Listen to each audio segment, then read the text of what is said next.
There's questions under Standing Order 29. Welcome, Tánaiste, to call on Deputy Dara Calleary, please. Thank you, Ceann Comhairle. Tánaiste, we have fantastic people working in our health service. The outcomes for those that access it are generally very positive.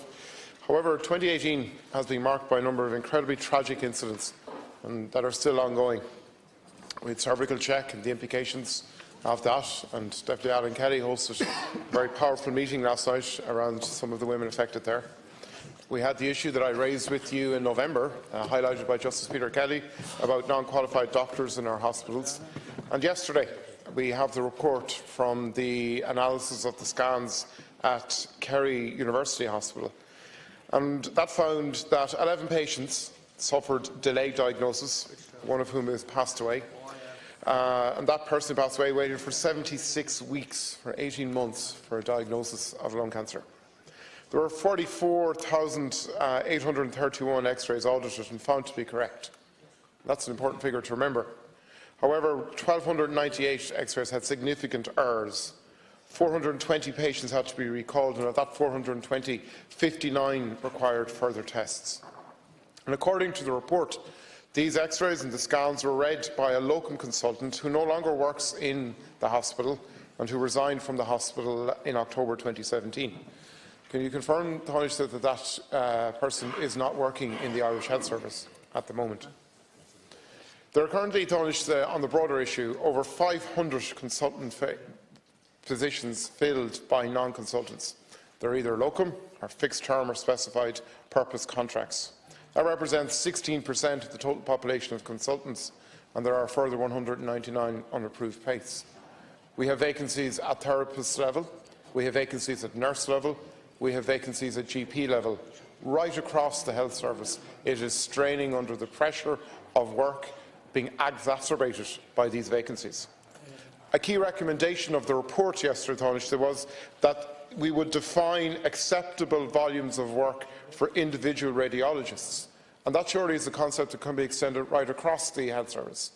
But how do you define acceptable volume of work for anybody in the health service when there are such vacancies and such demand? And the government is continuing to put its head in the sand about the impact of those vacancies on patient care, about the impact of those vacancies on people working in the service and the pressure those vacancies are putting on already pressurised work environments. Tánaiste, do you accept that the vacancies across our health service are unacceptable? Do you accept that the vacancies are allowing doctors who are not qualified to hold on to positions to work in positions that they shouldn't be in? And are you concerned about the impact that these vacancies are having on the quality of care available and the impact these vacancies are having on morale within those working within the health service? Thank you, Deputy. Tánaiste. Thank you, Ceann Comhairle. A lot of questions there, but can I first of all express my heartfelt sympathies to the patients and families involved in the recent case and the report that was published this week. I acknowledge that this was a time of real uncertainty for many patients and their families, and I would appeal for confidentiality to be respected for many of the families concerned. It's important to note that the aim of this look-back review has always been to ensure patient safety, to identify whether any clinically significant radiological findings had been missed, and to ensure that those identified were managed correctly in the interests of patients, with patients being communicated with appropriately and at the right time. Throughout the review process, the HSE has had a comprehensive communications process in place, including provision for open disclosure and dedicated clinical coordinators to liaise with patients and GPs. This included a free phone helpline and a dedicated website. I've been advised that all patients have now received follow-up and care as needed and have been provided with support from the South and South West Hospital Group. The report of this process provides assurances that the issues have been examined appropriately from a clinical perspective. In its report, the SIMT has made a total of 16 recommendations, and the HSE has confirmed the implementation of the recommendations of the report is already well underway. I understand that legal proceedings have been issued in 3 cases, and of course these will be managed by the State Claims Agency.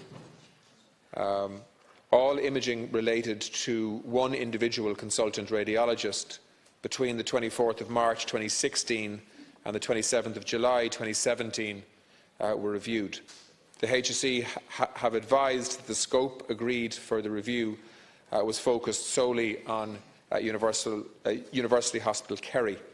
The consultant radiologist was placed on administrative leave pending a full review and has since resigned their position. The Irish Medical Council was notified of the concerns in relation to poor professional performance by this doctor on October 2017, and their assessment, I think, is still underway. The total number of patients identified during the review with missed stroke delayed diagnosis is 11. 4 of the patients identified with either missed or delayed diagnosis have now passed away. Of the 11 patients, 8 had either represented to the health service or that their diagnosis was made by the normal multidisciplinary review. Thank you, Taoiseach. These patients, if just give me 10 seconds longer, these patients have been diagnosed, had been diagnosed by the time of the look-back review. However, a further 3 were found during the look-back review process and diagnosed thereafter as a result. Following repeat imagery during the recall, 59 patients were identified as requiring further clinical follow-up and/or investigation.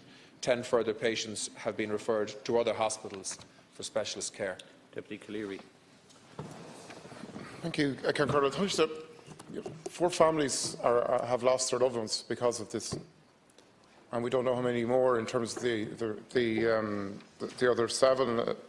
And yes, I join with the expressing sympathy, but it's not good enough. We do that every time we have an incident, and that sympathy is heartfelt, but we don't learn from it. What we need to learn is that we don't do this, that this doesn't happen in another hospital. What we need to have is some sort of patient focus at the heart of government that actually says we're not coming into this chamber every few months and giving sympathy. We need action. And I've identified the recommendation from the report about what the report determines as acceptable workloads.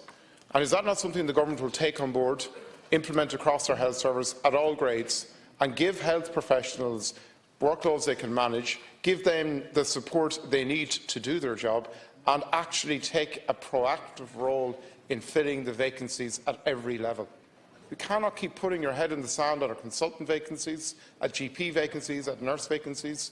We need proactivity to fill those vacancies, to take the pressure off our health professionals. Thank you, Deputy. And to avoid a situation, Taoiseach, where we come back to another expressions of sympathy. And finally, I repeat my question. Is the person involved in this case still working in the Irish Health Service? Taoiseach. Deputy, I don't disagree with anything you've said. We do need action, but action is taking place. The whole point of this look-back review was patient-centred, was so that we would expose failings if they were there and how they happened, to make sure that we could ensure that they wouldn't happen in the future. There are 16 recommendations. Those recommendations are already being implemented in some cases, and they all will be implemented. Yes, there are vacancies across our health system, and the HSE and the Department of Health are working to make sure that those vacancies are addressed. There has been a significant increase in the number of nurses in the healthcare system in the last 12 months, and there has been increases as well across the consultant doctor vacancy spaces too. So all of the actions that you are calling for are underway, Deputy. And I agree with you. Sympathy isn't good enough from the government, but I think it needs to be said all the same. What families expect and want is when they or their loved ones go to hospital, they get the highest quality of care. And if mistakes are made, they are exposed quickly through systems that pick them up, and that we learn lessons from those mistakes so that they are less likely to be repeated in the future. And that's what's happening here in relation to this case. Deputy